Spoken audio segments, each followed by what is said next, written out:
Hey everyone, welcome to another episode of Table Talk. I'm your host, Jake Combs, and tonight we are going to be looking at the Cadia Stands Astra Militarum Army box set. So let's go ahead and get started. Now, as of the date that this video goes live, this will be available for pre-order, and this box was provided to us by Games Workshop for the purpose of this video, as well as our written review. And so both the review and this video will be released on the date that this box actually goes up for pre-order.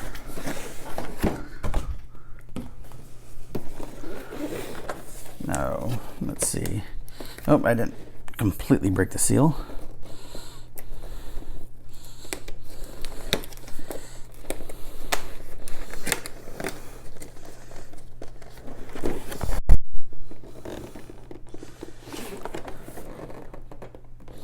Now I do like the flags that we have on view for the box. Honestly, I actually think that the main box itself actually would have looked better using this instead of just the Cadia Army that they did. There we go. This box is packed tight.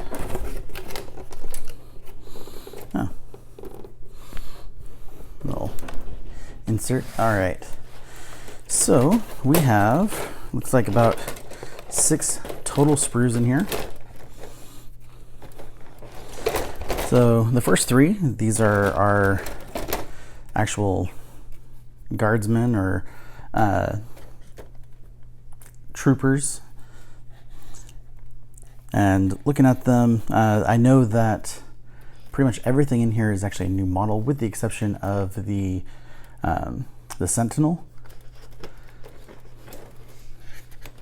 Now, what's interesting is, according to the box information, there's only 1 ordnance team, but on the picture that they have for all the pieces, it actually shows 2 ordnance teams on there. So we're going to find out exactly which is the case. And there's the commander and his squad, as well as the shock troops in general. So this is one of the sprues for the shock troops. Now I love the direction that they're going with the Cadians.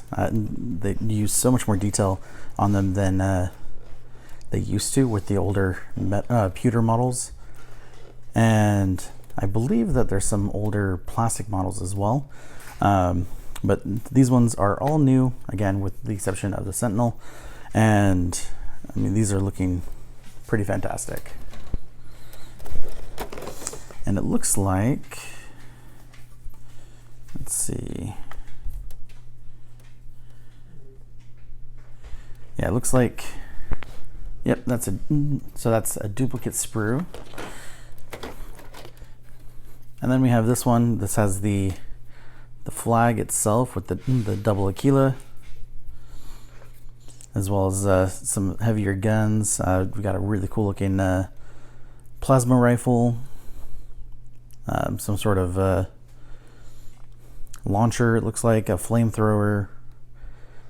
There are a couple of them of each. Melt-a-gun.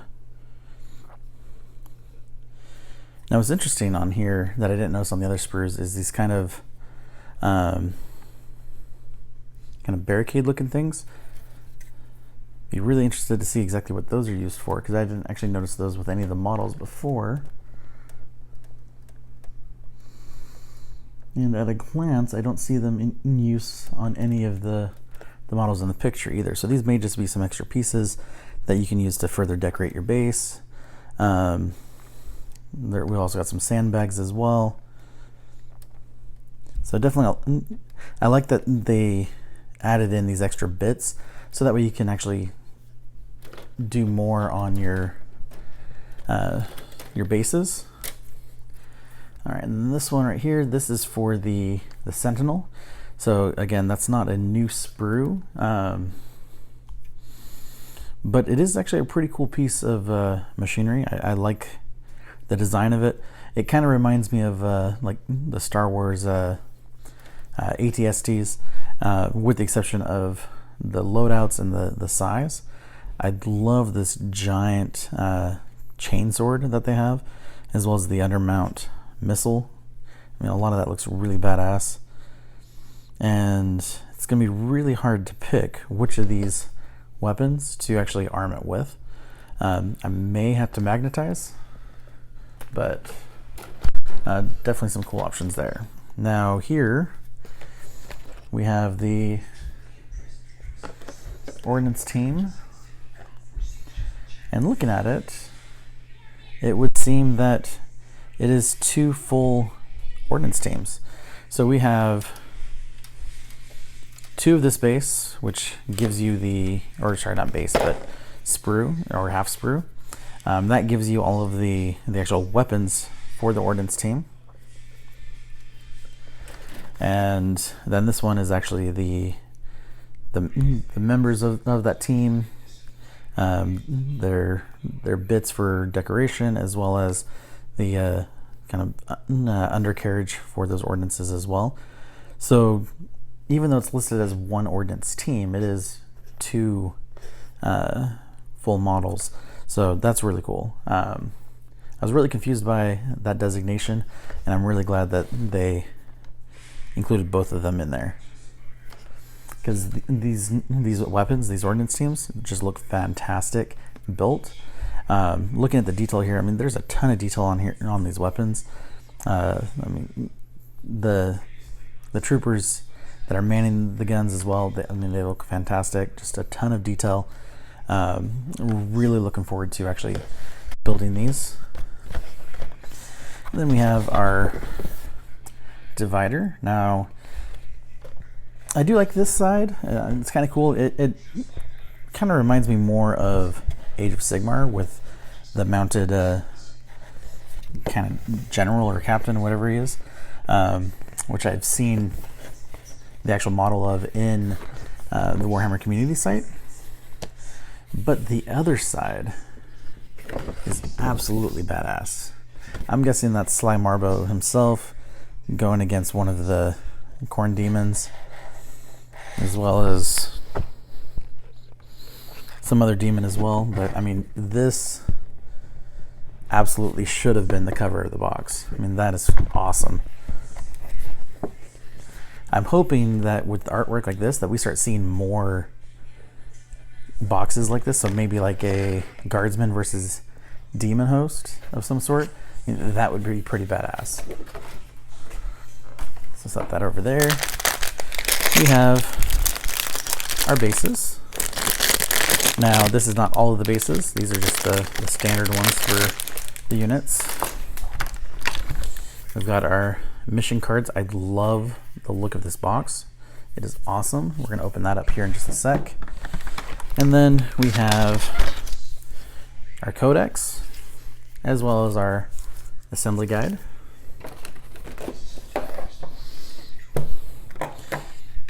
And then here underneath the codex is the remaining bases, as well as the transfer sheet for the Cadians. We're going to put those back in there since we don't actually need them for right now. Now, I know me personally, you know, all of these Cadian models are definitely not going to be used as Cadians. I mean, I don't know if, until we open up the book, I don't know if there's rules on it or not as far as what I have in mind. But what I intend to do is build more Tanith First and Only kit bashes using these as the bases. I mean, basically almost all these would work. We would just have to add some sort of like a green stuff cloak of some sort, like the ones with packs, like kind of have it like, you know, kind of between the shoulder and the pack maybe. So definitely a lot of options there as far as doing that kind of kit bash. I mean, you know, most of them are standard troopers, but they all have the standard cloak. So I definitely plan on doing that. I'm wondering if I can, I mean, I know I have the ability to do it, but I don't know if I have the skill. But what I'm thinking about maybe doing is shaving off the actual emblems of the flag, since that's the Cadian one, and then maybe doing some sort of transfer for the actual first and only skull logo that they have. That would come off really awesome if we could. So definitely something for me to look into the possibility of doing. Now, we do have, again, our cards. So starting off with Battle Tactics Stratagems, Epic Deed Stratagems, Requisition Stratagems, War Gem Stratagems, Regimental Orders, Prefectus Order, Mechanized Order, Psychic Power, Psychona Discipline,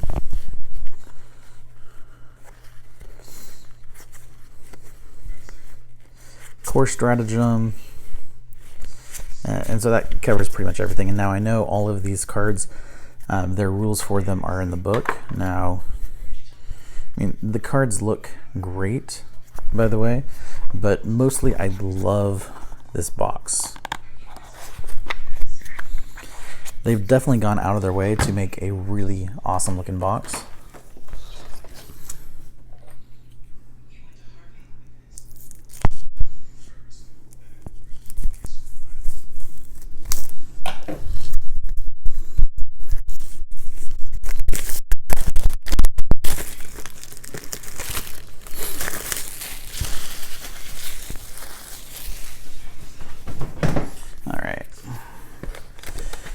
So this is one of the thickest assembly books I've seen in a set. Now we do see that, like with the Commander, there are 3 different loadouts that you can choose from. I mean, in general, I've always been a fan of the multi-toned assembly guide, so that way you can easily see like where things connect. Then we have, so back to this, we have the Veteran Guardsman, which has 5 different loadouts to choose from. And one of them does include, actually, most of the terrain pieces are featured in their instructions.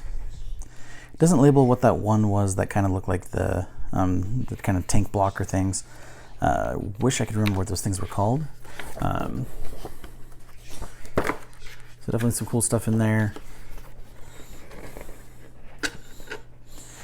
With the Sentinel, it does have a open canopy version. I don't know if that is normal, if that's new to this kit, but it is an option for you. Now, me personally, while I like the idea of being able to see the driver, it doesn't make a lot of sense to have this mechanized unit that could be fully enclosed and not have them do so. I mean, yeah, it will restrict the driver's field of vision a little bit, but from a gameplay aspect, it doesn't, as far as I'm aware, it doesn't make any difference between the two. But definitely some good stuff there. I love the customization options. Now here is the collector's edition of the Codex.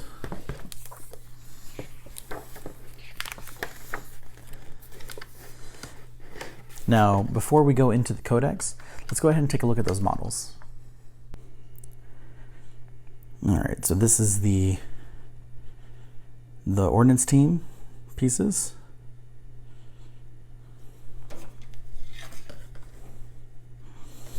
Not a lot on the underside to look at.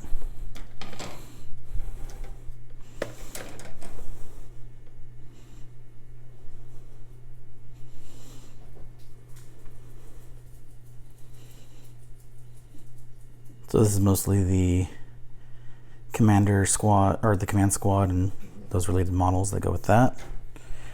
And then lastly, all of our troopers. And again, this sprue does have a duplicate. A lot of really cool stuff in there. Love the detail on them. All right, now that we're done with that,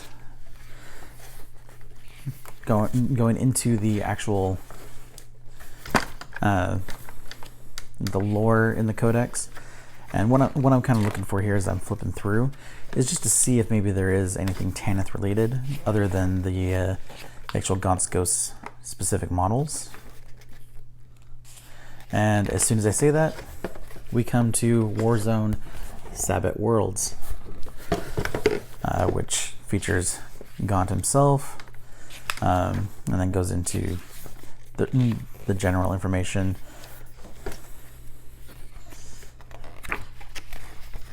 Soon after, we go into Colors of Conquest, which is basically where you see painted versions of the different models, as well, like using different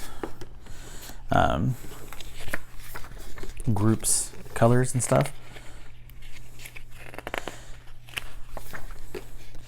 And now, for those that don't regularly go on the Warhammer community site, there is a new tank exclusive to the Astra Militarum. I mean, obviously, because we're looking at this one, but it is a kind of almost like a super tank in comparison.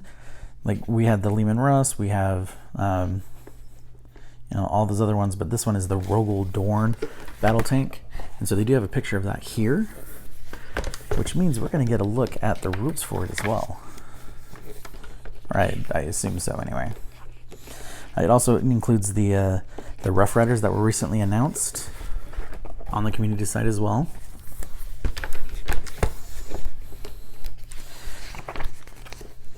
Including the Lord Commander Solar that's on the cover. Ursula Creed, who looks almost like a Inquisitor,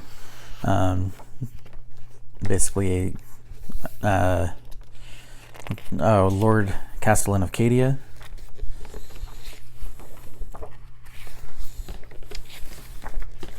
And then by page 56, we actually go into the actual rules themselves. Going into the detachment abilities.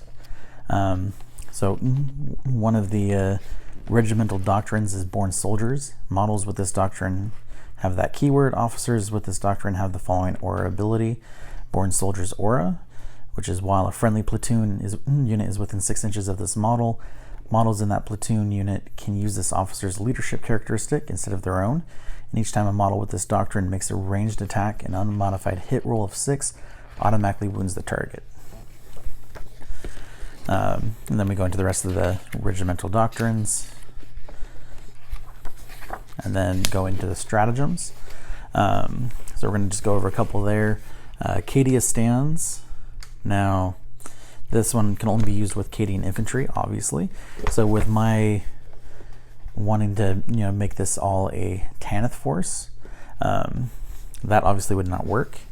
But specifically, when a Cadian infantry unit from your army is selected as the target of an attack, until the end of the phase, each time an attack is made against that unit, an unmodified wound roll of 1 to 3 for that attack fails, irrespective of any abilities that the weapon or the model making the attack may have. So basically, it's kind of almost like an elite stratagem to make it much harder to actually hurt that unit. Let's see, Vicious Traps. So this one's for Catachin or Guerrillas keyword. So specifically, when an enemy unit finishes a charge move within engagement range of 1 or more Astra Militarum units from your army that are wholly within an area terrain feature, roll 1d6 and apply the following modifiers. +1 if any of those units from your army have Catachin or Veteran Guerrillas. +1 if any of those units from your army have the Meltamine keyword. And +1 if your army includes Sly Marbo and he is on the battlefield. On a 2 to 5, that enemy unit suffers D3 mortal wounds. On a 6+, that enemy unit suffers 2 D3 mortal wounds. So, pretty cool. I like that it doesn't make it only for Catachins. So it gives you some versatility. Like with Fainting Strike, that one is a movement phase command point option for the Attilan Rough Riders. So there's a lot in here that are specific to different group types, which we don't see nearly as much of, in my opinion. Then we got tank aces, Psychona discipline, warlord traits, relics. So one of them being the Psi Sigil of Sanction. It's for a psychic model only. The bearer knows one additional psychic power from the Psychona discipline. The bearer can attempt to manifest one additional psychic power in your psychic phase. Now, honestly, my understanding of the Astra Militarum before this exact moment was that there weren't any psychers of any sort. That they were one of the only groups that didn't have that, like the Tau. And so clearly, I've been wrong all this time. And then we go into our data sheet section. We have regimental orders, prefectus orders, mechanized orders. So the very first one is Lord Solar Leontus. Tank Commander, Platoon Commander, Ursula Creed, Cadian Castellan, Iron Hand Strachan, Primaris Psyker, Cadian Command Squad, Gaunt's Ghosts. So this is actually one page that covers the entire group of 6 Gaunt's Ghost models.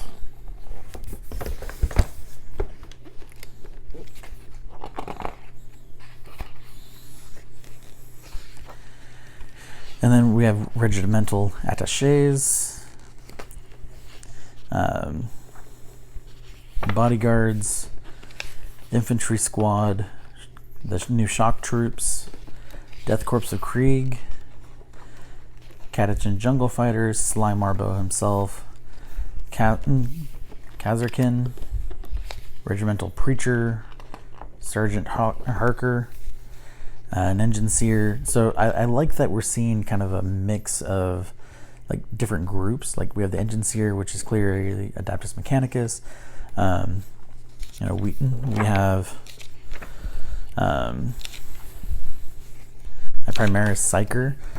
So you know, clearly that's telling me that it's not an actual guardsman. It's a not actual Primaris that's working with them. And we have Commissars, Ogrins, Bulgrins, Ratlings, Attilan Rough Riders. So just a lot of cool models in here. And I'm surprised that there's so many new models coming out for them. We have the Scout Sentinels and the Armored Sentinels. Now, let's see. Both require 3 power. But the Scout ones, the ones with the open canopy, those do travel further. So it appears to be the biggest difference between them. They both have the same number of wounds, same number of attacks. And I mean, so at a glance, they're almost identical in almost every way. The war gear options, actually those look to be the same. So like really the only difference is if you go with the open top, you get a bigger distance. Which you would think that there would be like fewer wounds, because basically at that point you could just shoot the driver and the sentinel would be gone. But still the same number of wounds, so that's interesting. But all the other rules, unless I'm missing something and I'm just not seeing it, appear to be exactly the same. We have the Hellhound, the Rogel Dorn battle tank rules, which that's only 14 power. Now, I may be having a brain fart here, but I don't know off the top of my head, the correlation between points and power. So I'm wondering if maybe you can only have a certain amount of power per force, or per points value. Let's see, and I'm just flipping through these to see if there's any new models that stand out, but so far everything looks to be things that I've seen before.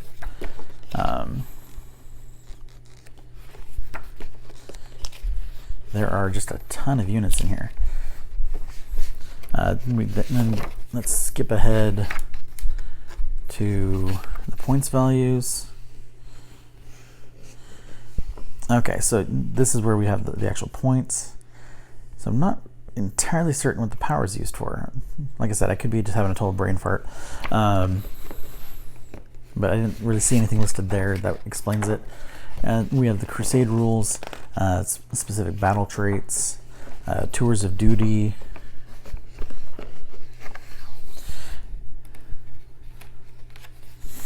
Now, what I like about the Astra Militarum is the fact that there's so many different types of units that are very unique, and so you can have a lot more creativity with your army. And then we actually have a name generator, which is pretty cool. But in that, we do not have a Tanith name generator in here. But we do have Cadian, Catachin Krieg, Talarn, Valhallan, Vostroyan, and then tank names. Then we go into our Crusade armies section. War gear points and reference. So this is where we have our weapons profiles, which is a lot of different weapons compared to most other armies, and then our points menus, which alone is 3 pages. And then we go to the actual glossary. Now, this art showing a guardsman basically stabbing an Eldar or Eldari character with their bayonet actually looks pretty cool. So definitely a lot of cool stuff in here. I mean, this is a hugely thick codex. Definitely worth picking up if you're a Astra Militarum player, just for the advanced cards and the advanced book, as well as all of the new models that are completely unique. So definitely a lot of cool stuff here. But that's it for tonight. Thank you guys as always for watching, and I hope you have yourselves a great night.